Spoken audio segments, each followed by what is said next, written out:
অবস্থান কর্মসূচি পালন করেছি, আমরা স্মারকলিপি দিয়েছি। আমরা আজকের আপনাদের মাধ্যম দিয়ে আজকের এই মেসেজটিও পৌঁছাচ্ছি।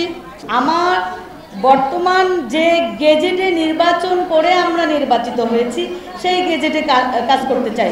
আমরা নতুন এই সংস্কারের জায়গায় সেই সংস্কার চাচ্ছি না। আমাদের সাইনিং পাওয়ার আবার কখনো নির্বাচন হলে, আমাদের সাইনিং পাওয়ারের গেজেট অনুমোদন হলে আমরা আবারও নির্বাচন করব, কিন্তু আমরা যে গেজেটে নির্বাচন করে এসেছি আমাদের সাইনিং পাওয়ার ছিল না, আমরা বর্তমানও সাইনিং পাওয়ার চাচ্ছি না। পৌরসভার মেয়রগণ অপসারণ হয়েছে, মেয়রের প্রশাসকের সঙ্গে কাউন্সিলরগণ সমন্বয় হয়ে কাজ করছে। আমাদের দাবি উপজেলা পর্যায়ে যে প্রশাসক নিয়োগ হয়েছে সেই প্রশাসকের সঙ্গে আমরা জনপ্রতিনিধি হিসাবে, আমরা প্রশাসকের সহযোগী হিসাবে কাজ করতে চাই। সরকার যে সংস্কারের মধ্য দিয়ে প্রশাসক নিয়োগ দিয়েছেন সেই সংস্কারের মধ্য দিয়ে আমরা ভাইস চেয়ারম্যান এই সরকারকে সহযোগিতা করব।